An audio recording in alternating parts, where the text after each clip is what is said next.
revenir. Vers le... Maintenant, il Oui, j'aimerais bien avoir votre feedback hein, avant d'entamer les crocs. Vous êtes sur le chat? Oui. Professeur, vous êtes sur le chat? Effectivement. Ouais, parce qu'il y a, je crois qu'il y a des questions. Exactement, donc je vais prendre les questions. Alors moi, c'est moi qui pose les questions dans un premier temps. Alors, j'aimerais bien avoir votre feedback. Est-ce qu'ils peuvent prendre la parole et parler? Non, parce qu'il y Non. aura trop de... Le feedback, je l'aurai en commentaire. Vous aurez, par exemple, vous allez citer la première question, ils vont répondre, deuxième question, ils répondent, Exactement. ainsi de suite. D'abord, je lis ce qui a été écrit. Bonjour. Donc, oui, on entend.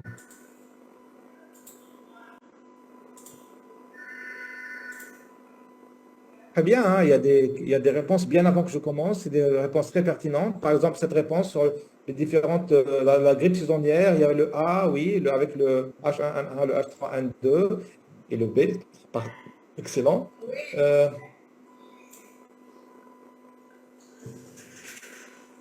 Oui, oui, là, il dit qu'on a une particulièrement sévère cette année à cause de la baisse de la couverture vaccinale. Oui, effectivement.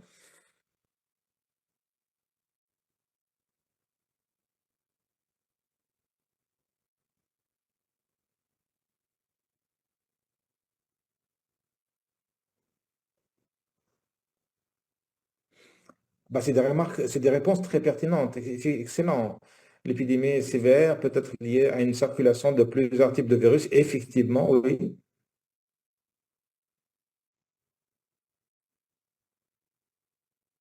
Vous dites c'est clair, je suis très content. Euh,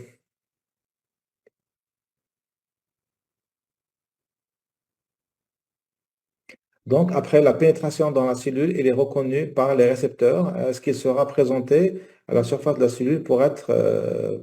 il sera pas... Oui, il sera présenté par la cellule dendritique. Le virus, quand il est à l'intérieur d'une cellule dendritique, il sera présenté aux lymphocytes CD4 et aux lymphocytes CD8 sous forme de peptides par les molécules de CMH.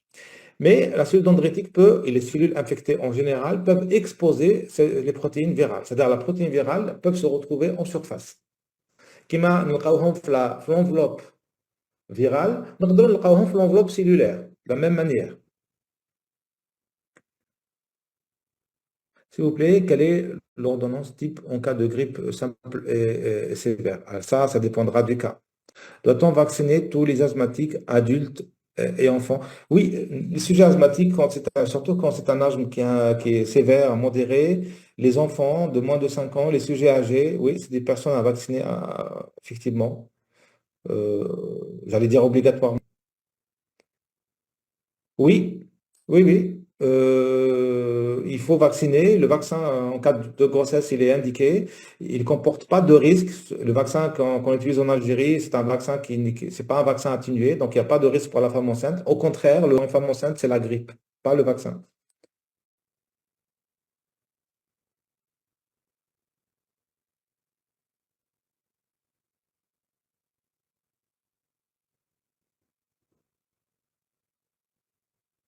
Alors, Covid lent, Covid chronique ou le Covid lent, par quel mécanisme?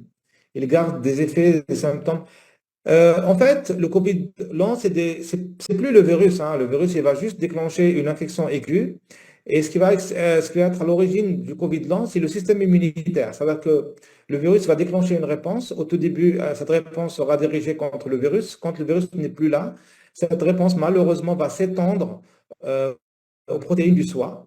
Et elle peut s'étendre contre les structures neuronales. Donc, dans ce cas-là, on aura un Covid lent avec des troubles neurologiques. Elle peut s'étendre à d'autres, à l'intestin, on peut avoir une Mickey, on peut même avoir une connectivite. Donc, c'est plus le SARS-CoV-2 qui va être responsable du Covid long, c'est la réponse immunitaire qui s'éternise contre les structures du soi.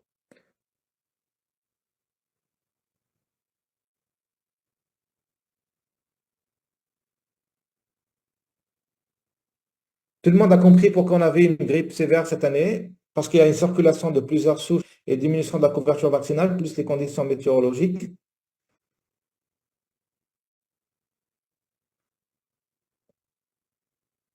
exactement. Les mécanismes de réinfection, c'est la variation antigénique, effectivement, la création de nouvelles souches et l'évasion immunitaire, exactement.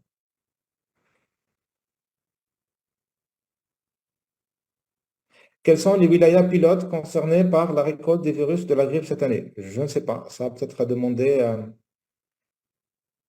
je sais pas, au ministère, à l'Institut Pasteur, monsieur professeur Fawzi Dera. C'est eux qui font cette récolte. C'est au niveau avec je pense que c'est avec l'équipe du professeur Bouzrou. C'est ça.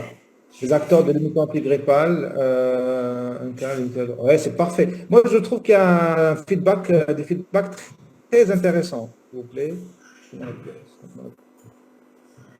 Ah ouais, la toux persistante post la grippe, en fait, cette toux, elle est liée surtout à la sévérité.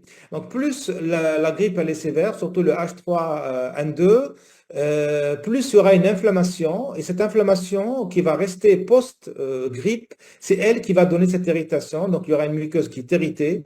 Et à ce moment-là, il y aura cette toux. Donc, il faut essayer de ménager cette muqueuse, d'éviter tout irritant pour très vite limiter dans le temps cette toux irritative. Et puis, vous avez les traitements corticoïdes à donner, bien sûr, surtout chez les patients qui sont prédisposés, qui ont un fond d'atopie. Alors, Cette question est très pertinente. Pourquoi?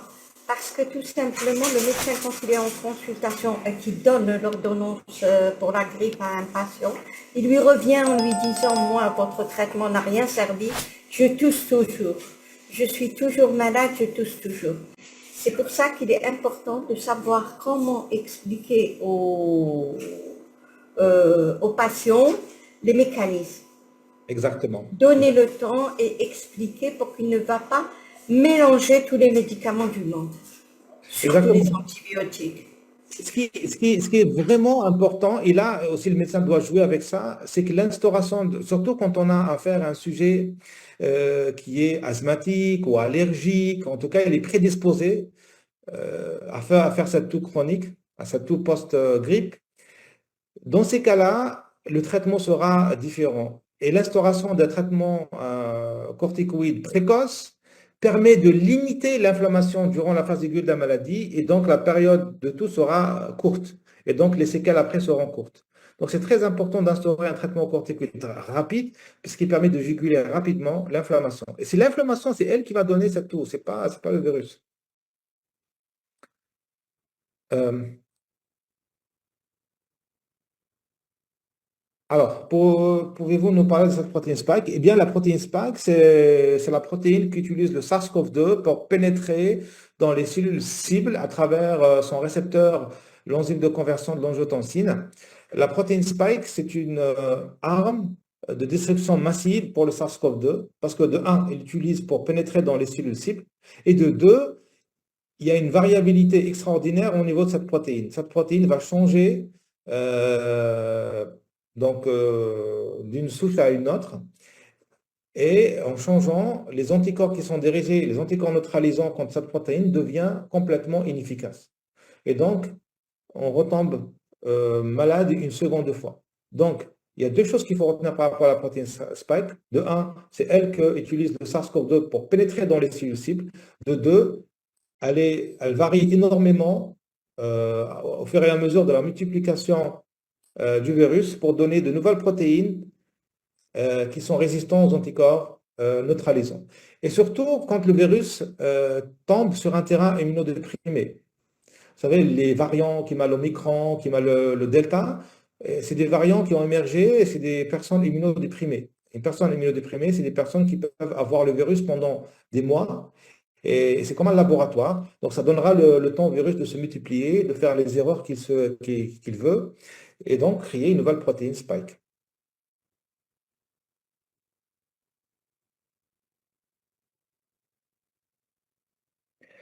Le virus, oui, c'est pas une grippe saisonnière stricto sensu, mais le VRS, il peut donner des symptômes qui s'apparentent à une grippe, tout comme le SARS-CoV-2.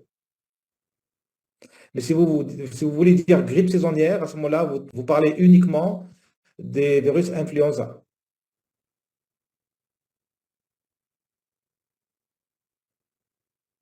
Vous voulez dire que dans la même infection, la protéine...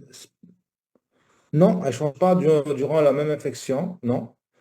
Durant la même infection, le virus dure environ 7 à 10 jours, la protéine ne change pas, mais elle va changer, cette protéine va changer quand on a des hôtes intermédiaires, des animaux, des mammifères, des sujets immunodéprimés, qui peuvent garder le virus longtemps.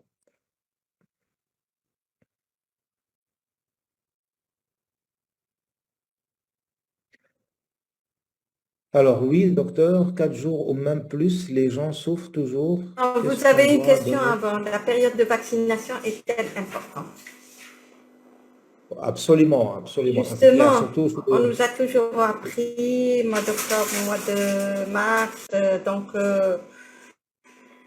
ce que je voulais dire, c'est que comment moi, médecin, je peux justifier l'importance de la période.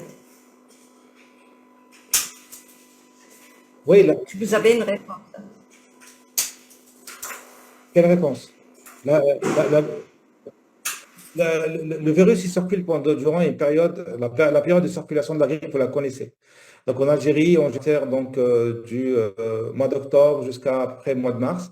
Et donc, je pense que c'est un petit peu vaccination, c'est de limiter la circulation surtout la circulation du virus. Plus bien sûr la protection individuelle. Donc la période, elle est vraiment importante pour limiter la circulation du virus, en plus de la protection des personnes vulnérables. Après 4 jours ou même plus, les gens souffrent toujours. Qu'est-ce qu'on donne comme traitement si on donnait des corticoïdes? En général, durant les 4 premiers jours, on ne donne pas de corticoïdes. Pourquoi? Parce que on va laisser la chance au système immunitaire de développer. Parce que le développement de l'immunité adaptative, la préparation, si vous voulez, de la réponse immunitaire adaptative se fait durant les 4 premiers jours. Durant les 4 premiers jours, il y aura la production des interférents, il y aura la production des cytokines pro-inflammatoires. Et ce sont justement ces cytokines pro-inflammatoires, ces interférents, qui vont donner une réponse immunitaire adaptative importante. Donc, si vous donnez les corticoïdes dès le premier jour, eh bien, vous risquez d'aggraver le tableau clinique en empêchant le développement de l'immunité innée et de l'immunité adaptative. Maintenant, si vous le donnez à partir du 4e, 5e jour, dans ce cas-là, vous avez laissé la chance au développement d'immunité adaptative et grâce aux corticoïdes, vous allez limiter, bien sûr, dans les sujets vulnérables, vous allez limiter l'ampleur de cette réponse adaptative.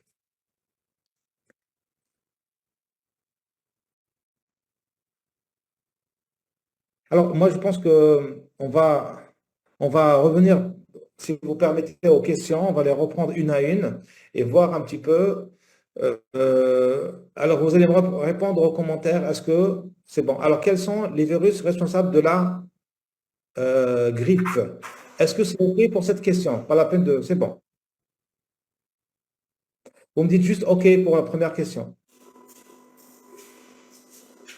Ok, parfait. Alors, pourquoi l'épidémie de grippe est-elle particulièrement sévère cette année? Est-ce qu'on a répondu à cette question? Je crois que c'est OK. Alors, c'est un problème avec une question, vous mettez juste le numéro de la question, hein. Quelles sont les populations les plus vulnérables aux formes sévères de la grippe? Question numéro 3. Vous mettez 3, OK, hein, je prends.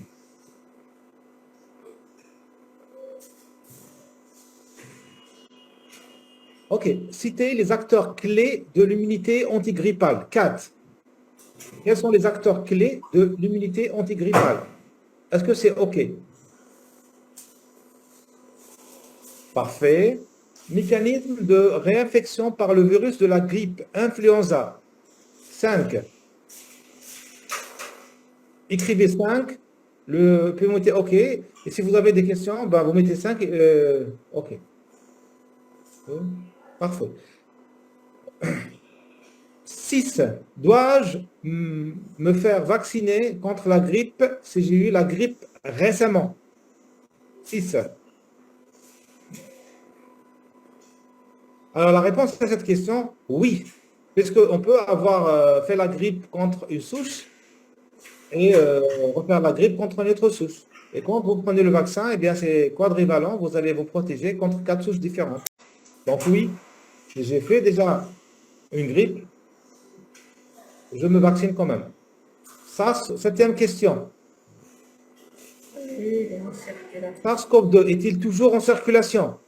Ouais. Oui, évidemment, évidemment. Mais cette année, les épisodes de grippe, cette année, c'était bien la grippe saisonnière. C'était vraiment Aïe. l'influenza, d'après les données de l'Institut Pasteur. 8. Comment savoir si je suis malade de la COVID-19 ou de la grippe? 8.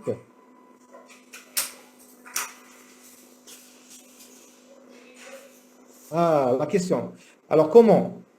Est-ce qu'on peut faire la part des choses cliniquement entre une COVID-19 ou une grippe saisonnière? Non. Non, cliniquement, aucune différence. Le seul moyen de savoir, c'est de faire un prélèvement nasal et, voilà, au nasopharyngé et de faire la PCR. C'est le seul moyen. Ou le faire au test antigénique, évidemment, pour le COVID-19. Maintenant, il y a des kits disponibles dans les laboratoires qui permettent d'analyser simultanément l'influenza, les différentes souches et le COVID-19 en même temps. D'accord? Donc, le seul moyen, c'est la biologie, c'est le laboratoire, pas la clinique. 9. Quels sont les principaux modes de transmission du virus influenza et SARS-CoV-2? Est-ce que c'est OK pour la 9? 9, vous mettez 9, OK, au 9, vous mettez votre question. OK. 10. Si j'ai la grippe, cette maladie me protège-t-elle contre la COVID-19? Non, ben, évidemment. 11e question. Ouais, c'était la question numéro 10. 11e question. La présence d'anticorps anti-SARS-CoV-2 telle contre la COVID-19? Ah ben, la réponse est non, tout simplement, parce que le virus change et Pas mute. la même.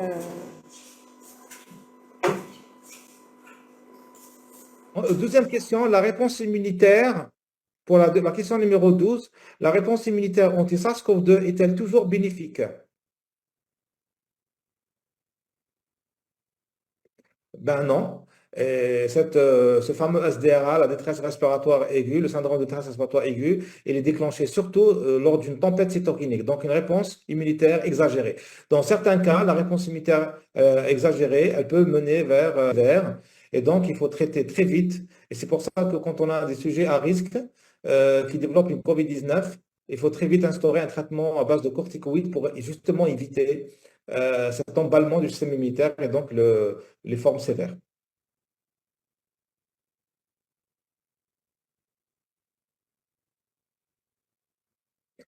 Alors, est-ce que vous pouvez expliquer la présence d'urticaire avec le syndrome grippal chez les enfants? Honnêtement, je n'ai pas de réponse à cette question. C'est quoi la relation entre l'urticaire? Ils vont faire la grippe. D'accord. Donc, vous aurez peut-être une question jeudi avec notre ami pédiatre. Certaines maladies, certaines malades prétendent que depuis leur vaccination contre la grippe, ils commencent à tomber malades de plus en plus. Oh non, mais rien à voir, absolument rien à voir. Alors, ces idées reçues qu'on quoi, quand on commence à prendre le vaccin, notre immunité va fléchir, mais pas du tout. Au contraire, le système immunitaire, il est là. Le fait de vacciner, il va sinon aider, sinon être inefficace, mais il va en aucun cas influencer ou diminuer les défenses de l'organisme.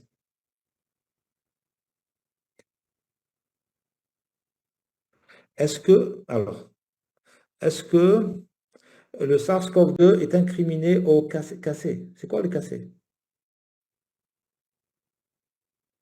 Cancer. Ah, cancer. Absolument, malheureusement, oui. Ce n'est pas particulièrement, ce n'est pas le BV, ce n'est pas le HPV, le lien de causalité directe entre le SARS-CoV-2 et des types particuliers de cancer n'est pas forcément établi, mais les études épidémiologiques montrent que, il y a une augmentation donc, de la fréquence et de la prévalence de certains cancers post-COVID-19, effectivement. Ben, que signifie? Ben, tout simplement, s'il y a plusieurs souches en circulation comme cette année, faire des grippes répétées ne veut absolument rien dire. Maintenant, quand on a des grippes répétées pour la même souche, par exemple le H1N1, on fait plusieurs fois eh bien, ça peut signifier qu'on est immunodéprimé, qu'on est prédisposé ou que la mémoire, elle est courte. Il y a des sujets Moi, j'en connais pas mal. On a découvert pas mal de choses. Durant la pandémie Covid-19, il y a des sujets qui faisaient beaucoup de Covid. Ils ont fait peut-être, durant la pandémie, ils ont fait peut-être 10 épisodes. Eh bien, c'est des sujets qui, malheureusement, donc c'est ça, c'est l'absence d'anticorps. Vous savez très bien que les anticorps protègent contre la même souche. D'accord? OK. Alors, intervalle de temps après la dernière atteinte par la grippe et la vaccination, si on n'est pas. Bien, il faut juste attendre 15 à 20 jours que vous soyez remise parce que si vous êtes toujours durant la phase aiguë d'une grippe et que vous avez de l'inflammation, vous allez encore injecter un vaccin qui va provoquer encore de l'inflammation et cette inflammation risque d'être néfaste. Donc, il vaut mieux attendre 15 jours à 20 jours après le premier épisode et puis vacciner. Euh, cette protéine spike, là, il y a une fascination pour cette protéine spike, hein. Peut-elle être responsable d'autres maladies comme... oui, oui, la protéine spike, oui, il y a des similitudes structurelles, il y a des ressemblances structurelles entre la protéine spike et certains tissus tels que le myocarde, oui. Et donc, c'est ça qui explique la survenue des myocardites, de certaines maladies auto-immunes, effectivement. Alors, les troubles de l'olfaction dans la grippe, est-ce qu'ils sont en matière de sévérité comme ceux de... Non, à ma image radiologique en verre dépoli ou autres comme caverne peuvent. Oui, ces images, oui. La plupart des cas, des images disparaissent, mais dans certains cas, ça se maintient. Alors, là, il faut se poser la question, est-ce que c'est des images qui n'existaient pas avant, tout simplement? Voilà. Euh, est-ce que vous avez d'autres questions? Est-ce que je peux vous poser une autre question? Est-ce que vous avez trouvé que c'était intéressant pour vous, ce talk, cette thématique? Alors, vous pouvez scorer de 1 à 5. Euh, c'est-à-dire, est-ce que c'était intéressant ou pas pour vous?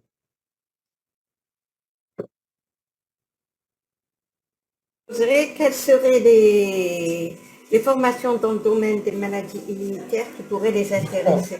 Alors, justement, avec votre permission, donc, je leur pose Bien la sûr. question. Oui. Alors, est-ce que, la dernière question, j'ai proposé à la direction de formation continue du ministère des formations sur les maladies auto-immunes. Alors, on ne va pas trop rentrer dans les détails, mais l'idée, c'est de vous donner quels sont les auto-anticorps qu'on peut retrouver dans telle maladie auto-immune. On peut s'organiser en 2 séances, en 2 visioconférences, une pour les maladies auto-immunes non spécifiques d'organes, qui m'a les connectivites, vascularites. Oui, on parlera des auto-anticorps qu'on retrouve dans le lupus, dans la PR et comment on fait leur interprétation. Et on peut organiser une deuxième séance pour les maladies auto-immunes spécifiques d'organes et souvent on a besoin d'un bon résumé pour notre pratique de tous les jours, sachant que le médecin généraliste c'est la première ligne, hein. Il est en première ligne, il est souvent en contact avec des patients, et donc c'est important pour lui de prescrire un bilan d'auto-immunité et surtout de savoir l'interpréter.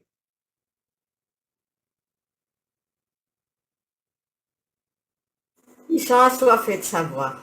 Oui, oui, c'est très 18. bien, hein. C'est vraiment... Oui, mais il y a une chose, il y a une chose. Oui, un grand oui, d'accord. Mais il y a une chose. Moi, oui. je vais vous poser la question autrement. Quand on fait une formation, il y a bien un objectif. Dans notre objectif par rapport aux maladies rares, c'est-à-dire par rapport dans le domaine de l'immunité, quel serait notre objectif dans la pratique courante du médecin généraliste, dans sa consultation? Vous posez la question à moi? Oui, Bien, alors, je ne suis pas tout à fait, je me permets de ne pas être d'accord avec vous par rapport à... Mali, bien sûr, on est en démocratie, hein. Très bien. Donc, les maladies immunologiques, quand vous dites, si on utilise cette terminologie, elles sont mais vraiment loin, loin d'être rares. Parce que quand vous dites maladie immunologique, vous entendez par ça les maladies auto-immunes, l'allergie, tout ça. Donc, si on exclut l'allergie, on parle juste des maladies auto-immunes, vous avez un paquet de 100 maladies auto-immunes différentes et la prévalence cumulée de l'ensemble des maladies auto-immunes, c'est-à-dire cœliaque, on va prendre même une maladie inflammatoire qui m'a le Crohn, lupus, PR, diabète de type 1. La prévalence cumulée de tout ça, c'est 10%. maintenant quasiment un sujet sur 10 dans la population générale auto-immune. Donc c'est quand même un véritable fardeau de santé publique. Et c'est la troisième cause de mortalité après les cancers et les maladies cardiovasculaires. Donc c'est vraiment Haja qui est c'est un véritable fardeau de santé publique, les maladies auto-immunes. Maintenant, oui, c'est quoi l'importance de sensibiliser, de mettre l'accent sur ça? Je vous ai dit que souvent, la première personne que le médecin généraliste, il est souvent, même dans les pays développés, hein, au Canada, aux États-Unis, c'est la première personne qui est consultée, qui est face à ce genre de pathologie. Que ce soit en cabinet privé ou là, dans les structures publiques, au niveau des urgences ou là, au niveau des. Et donc, ils font souvent font souvent face à ces maladies. Et c'est bien de les reconnaître d'une manière précoce pour instaurer. Bien sûr, ils peuvent dans certains cas, gérer la maladie ou alors adresser le patient à des médecins spécialistes, monospécialistes. Et donc, c'est très important de savoir reconnaître la maladie, de faire un diagnostic précoce pour instaurer un traitement rapide. C'est particulièrement vrai pour certaines maladies, comme la maladie cœliaque. Vous savez, les lésions au niveau intestinal, dans la maladie cœliaque, elles sont réversibles si on instaure un régime sans gluten des articulations, et j'en passe. Donc, c'est très important puisque un diagnostic précoce améliore significativement le pronostic des patients. Vous savez, ils ont bien répondu avec vous. J'ai bien fait poser cette question. Pourquoi? Parce que là, vous avez un aperçu de ce qu'ils attendent de leur formation. Alors, Exactement. ils vous disent comment reconnaître et orienter, diagnostiquer et orienter. Alors, justement, le simple. Le bilan, quel bilan donner en cas d'une maladie auto-immune. Moi, je fais de l'immunologie clinique, mais de l'immunologie clinique au laboratoire. J'explique. Mon travail consiste à faire le diagnostic au laboratoire. Donc, je m'intéresse surtout aux auto-anticorps. Je vous donnerai surtout des informations cruciales concernant la prescription des bilans d'auto-immunité, les auto-anticorps qu'on demande pour chaque maladie auto-immune. Et le plus important dans tout ça, c'est comment les interpréter. Parce que souvent, même pour les spécialistes, je ne vais pas me le dire, c'est des confrères, c'est des amis, et parfois, il y a une mauvaise interprétation du bilan d'auto-immunité. C'est très important. Il y a des autres anticorps qu'on va prendre très au sérieux, comme les anticorps anti-CCP. Leur présence, si on a des anticorps anti-CCP, c'est qu'on a vraiment un risque très, très accru, très important pour une PR. Par contre, si j'ai des anticorps antinucléaires tout court, avec un titre faible, eh bien, je vais pas m'alarmer parce que je sais que les anticorps antinucléaires peuvent être retrouvés chez un sujet sain. Donc, l'interprétation pose problème. L'exemple des anticorps antiphospholipides, c'est très important. Vous savez, chaque année, il y a des mises à jour. L'interprétation des anticorps antiphospholipides, maintenant, il y a de nouveaux critères qui ont apparu au cours de ces 3 dernières années. Et vous savez que avoir des anticorps antiphospholipides des autres types IgG n'a pas la même signification que des autres types IgM. Et il faut interpréter les anticorps antiphospholipides en fonction du risque cardiovasculaire de votre patient. Donc, la présence d'anticorps antiphospholipides chez un patient qui a un risque cardiovasculaire faible n'a pas la même signification que chez un patient avec un risque cardiovasculaire élevé. Donc, tout ça, on va jouer avec ça et on va essayer d'expliquer tout ça durant cette présentation. Inch'Allah. Et je rassure la personne qui a posé la question sur l'association de la clinique. Eh bien oui, moi je suis en train d'y réfléchir, professeur, à une formation où il y ait non seulement l'immuno, mais en plus un interniste ou un bien sûr. On va essayer de faire un programme en commun qui permet aux médecins de se mettre en situation. Je suis là, je reçois, je réfléchis comment convaincre. Absolument. Et je pense qu'on peut également faire des sortes de confrontations, donc clinico-biologique, clinico-immunologique, voire clinique, immunologie, anapath. On peut faire ça. On faisait ça dans le temps, à l'époque quand j'étais à l'Institut Pasteur avec professeur Heddoum et l'anapath. Je crois que c'était le professeur Cassé à l'époque. Et on discutait des sujets lupiques avec une autre partie lupique. On discutait l'anapath, la clinique, le bilan. Inch'Allah, on verra par rapport à ça parce que ça serait vraiment très pertinent de le faire. Exactement. Sinon, on peut, dans un premier temps, envisager un interniste avec un immunologiste. L'interniste parlera des aspects cliniques et l'immunologiste des aspects Inch'Allah, Inch'Allah, Inch'Allah. On verra D'accord. avec le temps, Inch'Allah. Voilà. Voilà, je pense qu'on a fait le tour de la question. Maintenant, il vous demande, est-ce que la présentation... Vous savez, il y a rien que j'ai découvert personnellement. Ce sont tous des connaissances que j'ai pu avoir de sources ouvertes sur Internet. Donc, je partage volontiers ma présentation avec vous. Alors, si D'accord? vous pouvez le faire maintenant, Tout de suite, je vais faire tout de suite. merci beaucoup pour votre collaboration. Ah, Extra. c'est moi. Et on va voir par rapport à la formation de Et à votre clinico-immuno. disposition, quand vous voulez.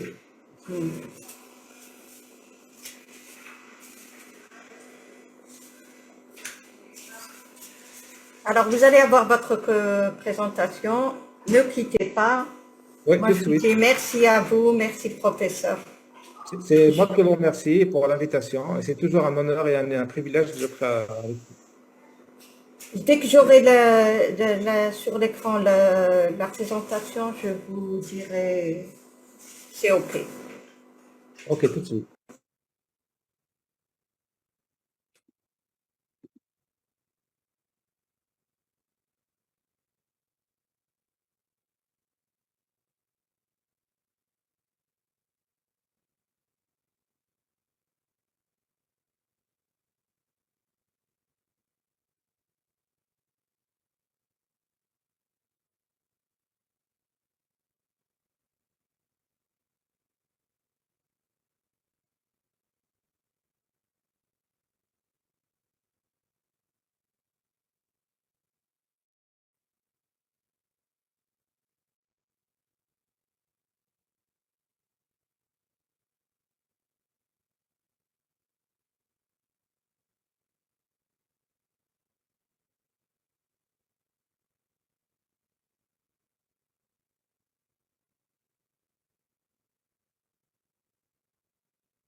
Voilà, allez là sur l'écran. Allez Alors, au chat et cliquez. C'est tout. exact. Voilà.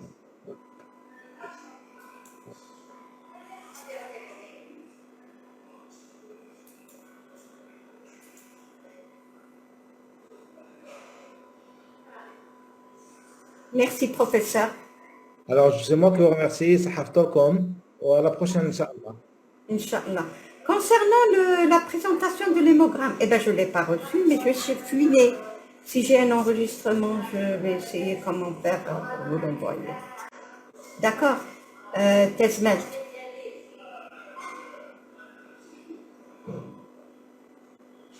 Ok, merci à vous. Merci. On se dit à Sahaftokum. très bientôt, Inch'Allah. صحفتكم صحة عيدكم صحة عيدك. انتوما كل مازالني معاكم jeudi. Allez, Sahaftokum. jeudi Inch'Allah. يبقى على خير. Au revoir. Au revoir.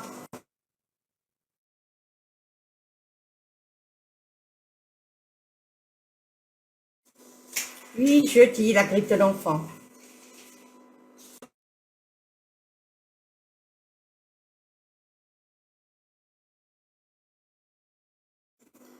L'information, elle est au niveau de toutes les directions.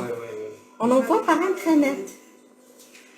Par intranet. On l'a déjà envoyé, hein, de toute façon. Pas le diabète de l'enfant, la grippe chez l'enfant et ses complications. Parce qu'actuellement, il y a eu beaucoup de grippe cette année et il y a eu beaucoup de complications aussi. Il y a des enfants qui ont 10 heures comme d'habitude.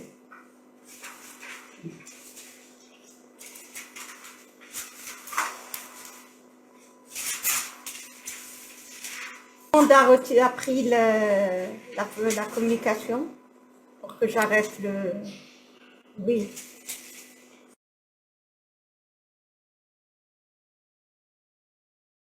Donc, on se dit à très bientôt. Sahaftolkom.